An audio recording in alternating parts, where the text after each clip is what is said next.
All right. Well, thanks for having me, everyone, and thanks, Nikki, for setting setting this up. My name is Robert Bochnak, and I'm a social media strategist with the Harvard Business School Office of Alumni Relations. And I'm going to be talking about the stretchable social media professional, why the best time to innovate is when things are going well. I realize this is kind of an unfortunate title because things aren't really going well these days, but what I'm going to talk about is really kind of opportunities to innovate at really any point, whether things are going well or you're having challenging times. So I want to start with a number, 164%.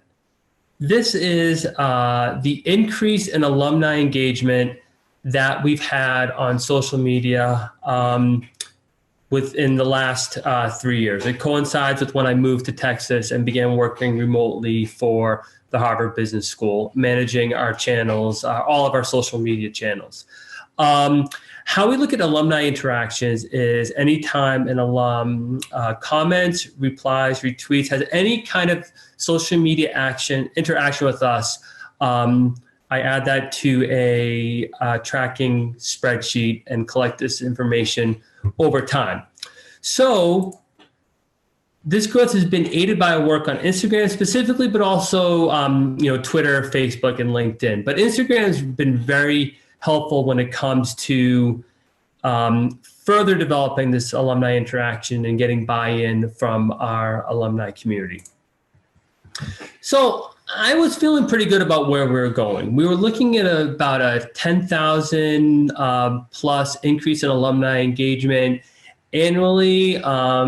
This year, we're looking at hitting 60,000 alumni interactions for the year.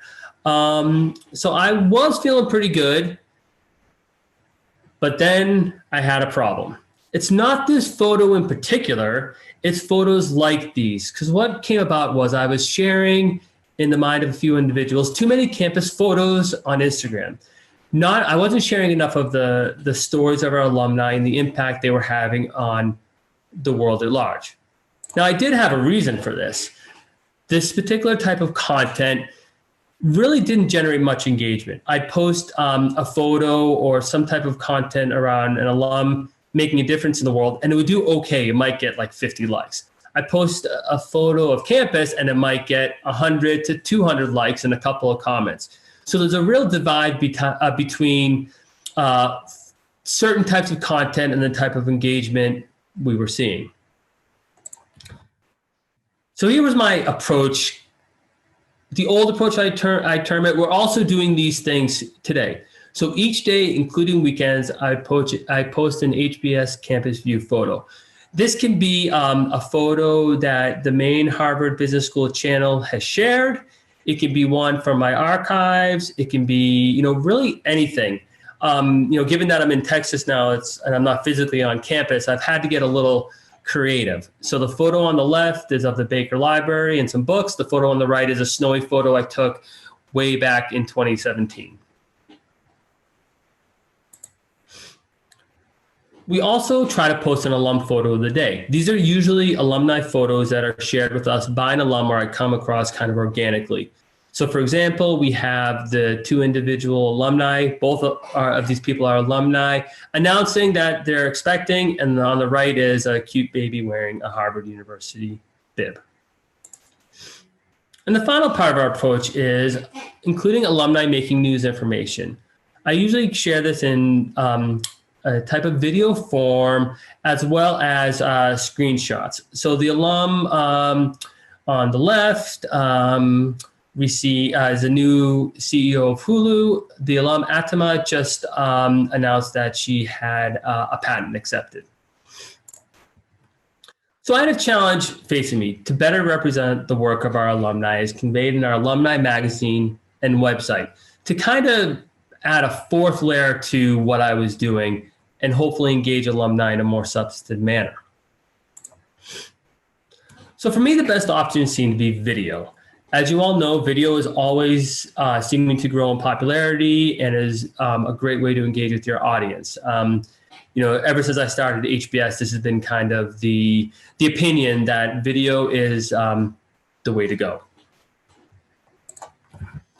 So I had experimented a little bit with video, very basic, using PowerPoint and Camtasia, which is a tool that allows you to create videos. These videos had done pretty well, but I hadn't tried to do anything noticeably different through the past couple of years. I figured that what I had was okay, so I should go with that, because I really didn't have the bandwidth to do much more. So I'm going to show you a bunch of videos, the first videos, my phase one in this work, to give you a sense of the type of videos I was creating and sharing.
So you may have noticed that was filmed using Prezi, very basic. I just grabbed a bunch of photos that I had from the event and shared them. Now, this next video is announcing a fund for a popular professor who was retiring.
Okay, and here's the final video of this first set of really experimentation I did.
So how do I feel about these videos? This image perfectly conveys my sentiment now. These videos I felt were okay. I mean, they had some interesting photos, they had some nice features, but in general, I wasn't too happy with them. But at the time, it was fine because I had other things, other work to attend to. I had to kind of do what I could and then be okay with it. So with this new mandate to try to better tell the stories of our alumni, I took a deep dive into what each of these different platforms could do, both Camtasia and PowerPoint. I tried to find the time of the day, maybe even a half an hour each morning, just to play around, to try to figure out what I could do and what was kind of outside my skill set. So for Camtasia, this included everything from researching the program's highlight tool. So with Camtasia, you can isolate specific photos to draw the user's attention to them, throw in some text, throw in an arrow, and it looks kind of interesting. This also meant looking at Camtasia's blur and text box features. So what Camtasia allows you to do is to blur specific photos at a specific time and overlay text. This is kind of helpful when you want text to really pop and be very visible to the user. This is also helpful when with the photo of Meredith Liu, when you try to lay in text, even when you blur the photo and it doesn't necessarily appear sharp. You may lose certain elements of the text within the background image, which happens quite a bit. And I try to kind of predict that and then deal with it when I can. Now for PowerPoint, this meant exploring its motion paths feature. So what PowerPoint allows you to do is take an object or other objects and have them appear within the frame with some movement. So for something like this, I would record a bit of the movement, and then I would save it as an MP4 file, and then load it into Camtasia and drop it into the content. So it would kind of seamlessly appear within the video. I also looked at the animation capabilities of PowerPoint. So PowerPoint, again, would let me bring in text, bring in imagery, and share it in, I hope, a compelling way. So with all this research, what were my goals? So I wanted videos that looked more professional. They're never gonna get to the point where it would look as if a professional created them. But I wanted to move as close as I could to that place. I wanted to increase our presentation and design options. I wanted to be able to give as many looks as possible to the individuals viewing the videos, so there'd be diversity in the type of content I was sharing. I want also to have something else that I can include in our paid social media promotion. This past year, we dove heavily into paid promotions. So typically when I posted something paid on Facebook, there might be a photo, there might be a video created by the institution, but not necessarily anything else. So I wanted to be able to create something in-house that would be able to be added into this paid promotional work. I also wanted to be able to include video without increasing our social media budget or our budget in general. Camtasia, when I bought it, was a couple $100s. That's really been the only investment we've needed to make. I create all the videos myself for those reunion, for the reunion video. All those photos were taken by me. When I need other photos, we have a library of imagery that I can draw on. So it's really kind of cost and negative when it comes to the creation of these particular videos. But there was a challenge. I'm managing 5 different social media platforms.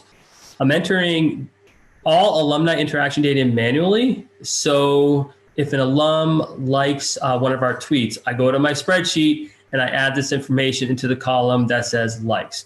At this point, I haven't found an automated solution that can help with this. I hope at some point we will, but it's just not happening currently. I'm also embarking on a new project titled The First 5 Years, in which we ask alumni who are 5 years out from their graduation about their work. So it might be someone who started a company. It might be someone who is engaging in some other interesting public work. It could really be anything. And add to that, I'm also interacting with alumni in real time on Twitter and other platforms. Each day I'm looking at what our alumni are talking about, and I'm interacting with them, hopefully helping solve problems, help them feel good about the institution, really interacting with them in almost any way conceivable. So I wanted to share some of the phase 2 videos I created. As you'll see, these videos are different, I hope better, but they're bringing a certain diversity to our content, which I'm hoping alumni will continue to respond to.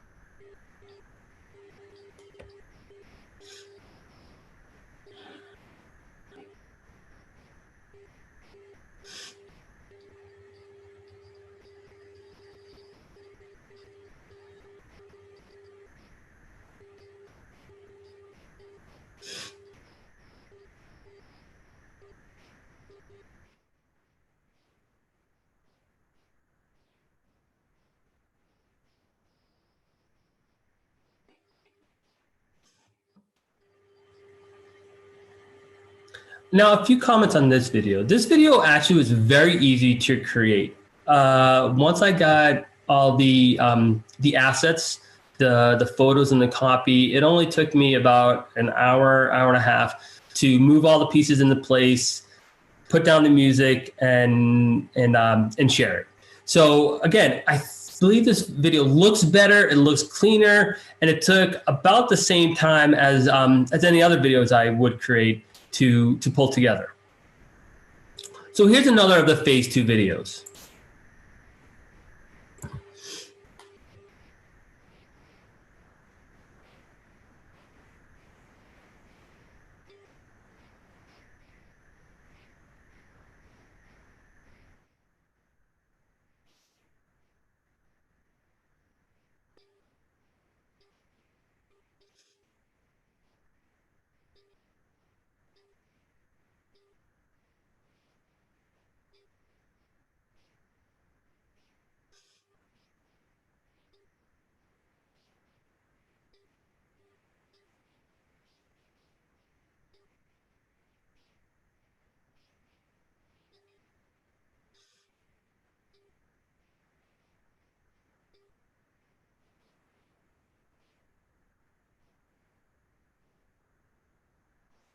So with this video, it was different. It was the first time I used B-roll. And this was just a test video to see if I could take existing video content, put it into a video, and see how it would look.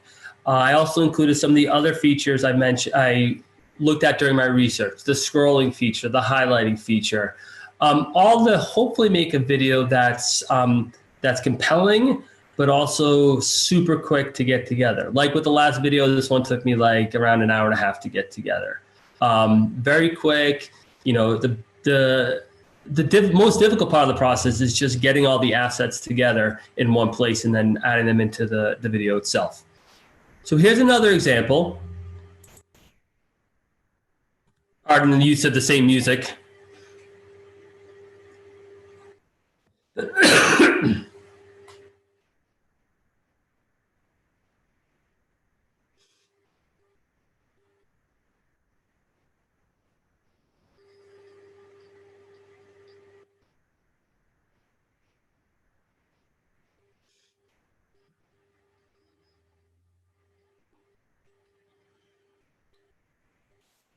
And here's the final video, which may seem familiar because I shared it on the virtual South by Southwest Facebook page the other day.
So with this video, it was the first time I'd used free B-roll as well. You know, this is kind of a challenging project because, you know, when you're talking about working from home, you know, you have to, it's tough to get the visual assets I really wanted to, but hopefully I was able to find those I could. When I couldn't find the video, that's when I included the animation and the motion path work that I learned using PowerPoint. So I want to share some conclusions about the phase 2 videos. The phase 2 videos are cleaner and more professional looking, I think. I think they look better, which is nice. And the B-roll definitely helps with that. You know, as I mentioned before, I can include B-roll in other video I come across. My next challenge is when I'm back on campus for events to try to take my own B-roll and see if I can include that in my videos. Phase 2 videos offer more options. As you can see in the preceding videos, there were sliding text, there was graphics, there's music. It's really limitless what I can do you know, with this platform now that I have these other options. And there's actually a Camtasia update, which we might purchase as well. So my offerings may even increase. Excuse me. These videos helps narrow the gap between our videos and the other content produced by other offices. As I mentioned, they're never going to look truly professionally done, but I'm getting closer and closer as time goes by. This is an important point. I'm able to offer a deliverable within hours of an event as opposed to weeks. So for example, when we have reunion, we have usually 2 days. I can produce a reunion recap video the same day of the event. So I can do a day 1 recap and a day 2 recap, and I can share that with people who attended reunion. It's not exactly real time, but it's pretty close. This content can be used on multiple platforms. I can share it on Twitter. I can share it on Instagram. I can share it really everywhere. Again, gives me more options for sharing content across social media.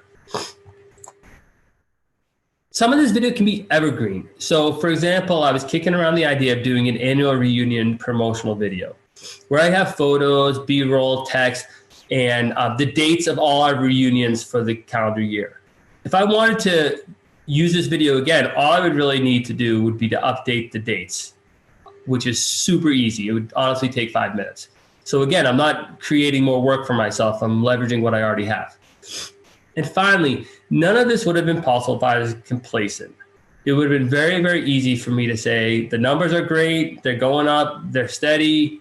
You know, we don't need to do any more. But fortunately, I was encouraged by my boss to do something different, and now we're in a much better place as far as producing video and producing this type of content. So if I have any advice moving forward, it's just to experiment. You know, I really want to be embarrassed by the quality of the phase 2 videos a few months from now. I want to look back on them and just say to myself, the current videos are so much better. Find the tools that work best for you. You know, I came across Camtasia a while ago, a couple of years ago, and I found I liked it and it worked well for me, but I wanted to do more, but I didn't have the training or the access to the tools that would allow me to do that. So I found PowerPoint and I just messed around with it. And now that's another avenue I can use to create these videos. Be okay with tossing ideas that may work in the present. Some of those earlier videos did really, really well on social media, and I could have kept on doing the same thing, but I decided I wanted to do something a little bit different to just make things hopefully better. Identify any limitations you have. For me, time and location are both limitations when it comes to capturing live footage of campus. That's okay. I'm trying to work around those constraints. And finally, always think of how you can report on this data, the data you draw from these videos. Now, it's a little tougher with video, I think, as opposed to the other social media work I do, but we're taking a look at views, we're taking a look at likes, we're taking a look at how we can use the platform on Twitter, and what happens if we create a video and we share it with alumni on Twitter. Does it get more engagement than other things? Just to always be thinking of the best way you can report on this content. So that's it for me. I'd like to open it up for questions now, if anyone has any.